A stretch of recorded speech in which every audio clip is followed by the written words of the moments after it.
നമ്മള് മറ്റൊരു കലാകാരനെ ഈ വേദിയിലേക്ക് സ്പെഷ്യൽ പെർഫോമൻസിന് വേണ്ടി സ്വാഗതം ചെയ്യുകയാണ്. അരുൺ സാം.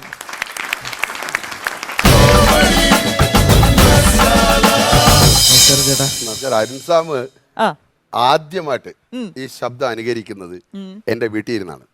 ഒരു ദിവസം വഴി വെച്ച് ഒരു പ്രോഗ്രാം സ്ഥലത്ത് വെച്ച് കണ്ടപ്പോൾ എൻ്റെ അടുത്ത് പറഞ്ഞ്, ചേട്ടാ ഞാനിങ്ങനെ ചേട്ടൻ്റെ അമ്മയുടെ സൗണ്ട് അനുകരിക്കും. ചേട്ടന്റെ അമ്മ അതിപ്പോ അറിയാത്തവർക്ക് വേണ്ടിയിട്ട് പറയാണ്, നമുക്ക് സിനിമകളിലൂടെയും മിനി സ്ക്രീനിലൂടെയും ഒക്കെ വളരെ കാലങ്ങളായിട്ട് സുപരിചിതയായ സേതുലക്ഷ്മി അമ്മയാണ് കിഷോറേട്ടന്റെ അമ്മ. സേതുലക്ഷ്മി അമ്മയുടെ ശബ്ദം അനുകരിക്കും. ജന്മം കൊണ്ട് ചേട്ടന്റെ അമ്മയാണെങ്കിലും ശബ്ദം കൊണ്ട് ഇപ്പൊ എന്റെ അമ്മ. അപ്പൊ ഇവൻ എടുത്ത് പറഞ്ഞു, ചേട്ടാ ഞാൻ ചേട്ടന്റെ അമ്മയുടെ ശബ്ദം അനുകരിക്കും, എനിക്കൊരു ആഗ്രഹമുണ്ട്, ഞാൻ ഇത് സ്റ്റേജിലൊന്നും ചെയ്തിട്ടില്ല, ആദ്യം തന്നെ ചേട്ടന്റെ അമ്മയുടെ മുമ്പിൽ എനിക്കിത് അവതരിപ്പിക്കണമെന്ന്. അങ്ങനെ ഇവനെ കൊണ്ടുപോയി വീട്ടിൽ കൊണ്ടത് ഇവൻ അമ്മയുടെ ശബ്ദം അനുകരിച്ച്.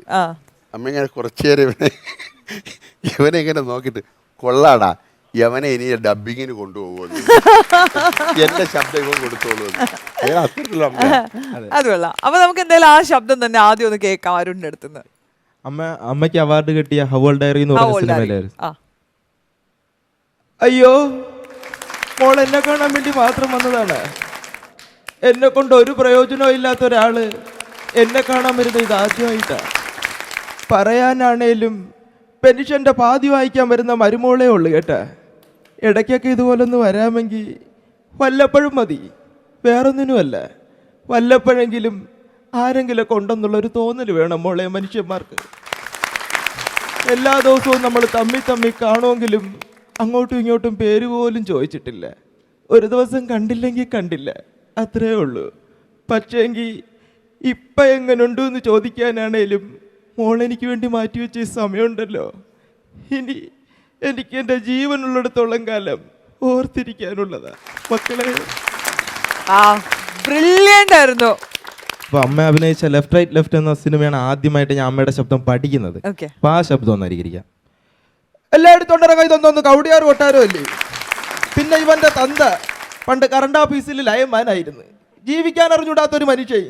ജയന്റെ സുകുമാരന്റെ യാത് പടം വന്നാലും എന്നെ മോളെ വലിച്ചെടുത്തോണ്ട് പോകും. അങ്ങനെ പണ്ട് ജയന്റെ അങ്ങാടി എന്ന് പറഞ്ഞൊരു സിനിമ പടം ഇറങ്ങിയപ്പം ഇവനെ വയറ്റിലിട്ടോണ്ടാണ് ഞാൻ പോയത്. അതിൽ ജയന്റെ ഒരു ഇംഗ്ലീഷ് ഡയലോഗ് ഉണ്ട്, വി ആർ കൂലീസ് ബർഗേഴ്സ്. തിയേറ്ററിൽ ജനം ഇളകി മറിഞ്ഞു മക്കളെ. എനിക്കാണെങ്കിൽ എൻ്റെ കാലിൻ്റെ പെരുവിരലിൽ നിന്നൊരു രോമാഞ്ചം ഇങ്ങോട്ട് വന്ന്. അത് അടിവയറ്റി വന്നപ്പോഴാണ് കാര്യം മനസ്സിലായത്. രോമാഞ്ചം അല്ലായിരുന്നു, പേറ്റുതോവായിരുന്നു. പിന്നെ അങ്ങനെ എന്നെ മോളെ എടുത്തോണ്ട് ഓടിയ ഓട്ടം. ആശുപത്രിയിൽ ചെന്ന് കയറിയതും പെറ്റതും ഒരുമിച്ച്. അപ്പൊ തന്നെ പേര് വിട്ട് ജയനെന്ന്. അടിപൊളി ഡയലോഗും ആയിരുന്നു വേണ്ടത്. പ്രസന്റ് ചെയ്തതും ഗംഭീരമായിട്ടുണ്ടായിരുന്നു അരുൺ. Very good.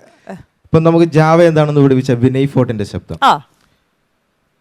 ചേച്ചിക്ക് ഓടാൻ പറ്റുമോ? തോറ്റോടാനല്ല, അത് ചെയ്യാൻ എല്ലാവർക്കും പറ്റും. അതിന് പ്രത്യേകിച്ച് ഒന്നും ചെയ്യണ്ടല്ലോ. ഇതല്ല, വെളുപ്പിനെ എഴുന്നേറ്റ് ഒരു 4 കിലോമീറ്റർ ഓടാമോ? ഇന്നേക്ക് 14-ാം ദിവസം ചേച്ചിക്ക് ഇൻഷുറൻസ് കിട്ടും with an excellent medical report. ഞാൻ ഗ്യാരണ്ടി. ജീവിതത്തില് തോൽക്കാൻ ധൈര്യമുള്ളവനെ ജയിച്ചിട്ടുള്ളൂ ചേച്ചി ഇന്നേ വരെ. അല്ലേ? അടിപൊളിയല്ലേ? അപ്പൊ ജാവ സിമ്പിൾ അല്ല, പവർഫുൾ ആണ്. പവർഫുൾ. നന്നായിരുന്നു അരുൺ. ഇനി മലയാളത്തിന്റെ മറ്റൊരു സൂപ്പർ താരം, ഇപ്പോഴത്തെ സൂപ്പർ താരം സണ്ണി വെയിന്റെ ശബ്ദം. സണ്ണി വെയിൻ. ഇതാണോടാ പന്നിന്റെ ഗജരാജമുത്ത്.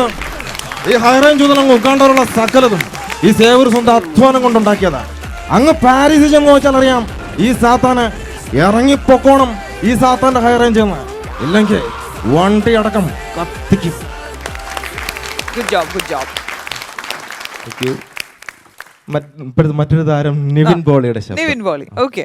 അദ്ദേഹത്തിന്റെ ആക്ഷൻ ഹീറോ ബിജുവിലെ ആ മാസ ഡയലോഗ്. പരനാറി, നീ ആരോടാണ് എവിടെ നിന്നാണ് സംസാരിക്കുന്നത് ബോധം നിനക്ക് വേണം. ട്രാൻസ്ഫർ പോസ്റ്റ് ഗ്രാജുവേഷൻ എംഫിലും കഴിഞ്ഞ് കോളേജ് അധ്യാപകനായിരുന്ന ഞാൻ ആ പണി വേണ്ടാന്ന് വെച്ച് എസ് എ ടെസ്റ്റ് എഴുതി 1ാം റാങ്ക് പഠിച്ച് ഈ പണിക്ക് വന്നത് നിന്നെ പോലുള്ള ഊലാമ്പിയൊക്കെ ചിറക്കാനല്ല.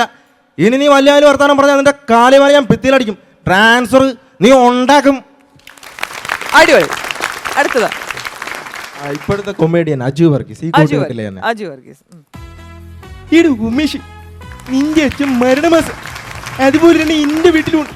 നിന്നെ 10 വയസ്സിലല്ലേ തല്ലി, എന്നെ ഇന്നലെ തല്ലി. പക്ഷെ നമ്മൾ വിട്ടുകൊടുക്കാൻ പാടില്ല. നമ്മുടെ ആവശ്യത്തിലുള്ള കാശ് ഏത് രൂപത്തിൽ കണ്ടാലും നമ്മൾ എടുക്കണം. അതിപ്പോൾ അമ്മയുടെ പ്രോബ്ലം കൊണ്ടാണോ അച്ഛന്റെ പേഴ്സ് ആണോ പറമ്പിലെ തേങ്ങയാണോ എന്നൊന്നും നമ്മൾ നോക്കേണ്ട കാര്യമില്ല. Thank you. ഓക്കെ, ഇനി ആസിഫ് അലിയുടെ ശബ്ദം. ആസിഫ് അലി. ആസിഫ് അലിയുടെ എല്ലാവരും ചെയ്യുന്ന ആക്ടിങ്ങിലാണോ അത് തന്നെ? മനു മനു രാഘവ് ആറ്റിങ്ങിലാണോ വീട്? ആറ്റിങ്ങിൽ HDFC ബാങ്കിൽ ജോലി ചെയ്യുന്നൊരു ഭാസ്കരൻ നേരെ അറിയോ? Is my friend in Bangalore. ഭാസ്കരൻ്റെ മോളെ പോലെ തന്നെയുണ്ട്. എനിക്ക് അപ്പോഴേ തോന്നി, എൻ്റെ ഏഞ്ചല് ഞാൻ ഇങ്ങനെയല്ലേ, ഞാൻ ഇതല്ലേ. താങ്ക് യു, താങ്ക് യു, അടിപൊളി. Thank you.